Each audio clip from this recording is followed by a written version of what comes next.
हाय, मेरा नाम है मुकेश भानुशाली और मैं आपके कुछ क्वेश्चनों के आंसर लेके आया हूँ। जैसे है प्रधानमंत्री आवास योजना। प्रधानमंत्री आवास योजना ये 2022 मार्च तक ख़त्म हो चुका है। जिन्होंने 2022 मार्च 22 तक अप्लाई किया है उनका 2022 के बाद में प्रोसेस हो रहा है और उनका सब्सिडी आ भी जाएगा। लेकिन वो टाइम है, गवर्नमेंट एनएचबी की तरफ से वो अप्रूव होता है, उसके बाद आपको वो बैंक को अथॉरिटी पास ऑन करती है और वो बाद में आपके अकाउंट में क्रेडिट होता है। लेकिन जो भी दो मार्च 2022 के बाद है वो गवर्नमेंट ने अभी तक अनाउंस नहीं किया है कि ना नेशनल हाउसिंग बोर्ड ने अप्लाई किया है। तो बहुत सारे लोगों का क्वेश्चन ये रहता है कि प्रधानमंत्री आवास योजना अभी भी चालू है, लेकिन वो प्रधानमंत्री आवास योजना अभी चालू नहीं है।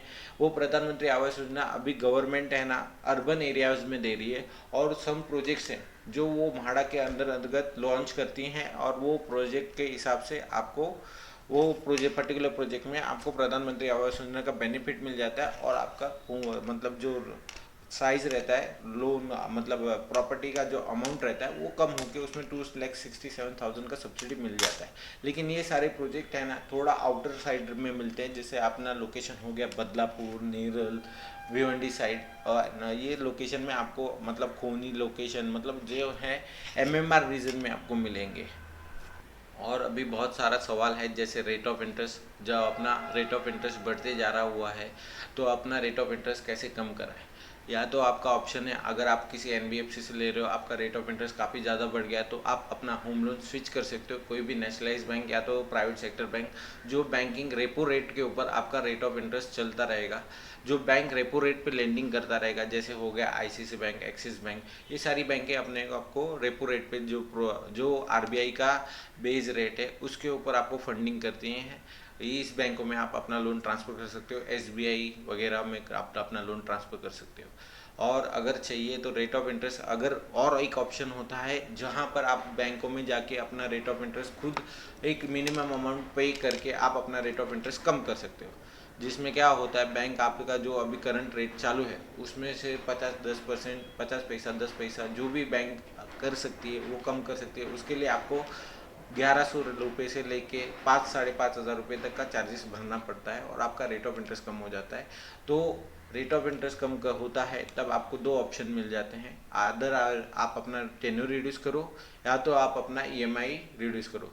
तो बेस्ट पार्ट रहता है आप अपना टेन्योर रिड्यूस करो। अगर आप एलिजिबल, आप कंफर्ट नहीं पर करते हो कि अपना आप ईएमआई ही रिड्यूस करना चाहते हो, मतलब आप ईएमआई बेयर नहीं कर सकते हो बड़ा हुआ, तो ही जाके आप अपना ईएमआई रिड्यूस करिए, नहीं तो आप अपना टेन्योर रिड्यूस करिए, जिससे आपको रेट ऑफ आपका जो लॉन्ग टर्म का इंटरेस्ट है वो सेव हो जाएगा।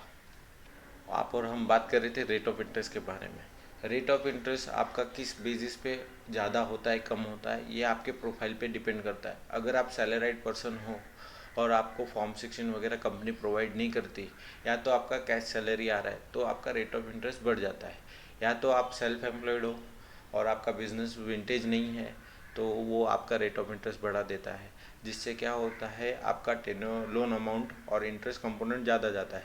तो आप अपने रेट ऑफ इंटरेस्ट को कम करने के लिए आप अभी से प्री प्लान कर लो अपने डॉक्यूमेंटेशन पार्ट को, जिससे कि आपका रेट ऑफ इंटरेस्ट कम हो जाए। अगर आपको कोई भी प्लान हो होम लोन लेने का तो ये प्री प्लान करके ले लीजिए, जिससे आपका रेट ऑफ इंटरेस्ट आप बहुत अच्छे से कम कर सकते हो। आप कभी भी होम लोन ले, अगर आप अपना घर परचेस करने जा रहे हो तो आप हमेशा नॉर्मली 1-2 साल पहले से ही प्लान करते हो। अगर आप वो प्लान वैसे ही होम लोन के डॉक्यूमेंटेशन के लिए भी करोगे तो वो बहुत जल्दी आपका रेट ऑफ इंटरेस्ट पे इम्पेक्ट करेगा।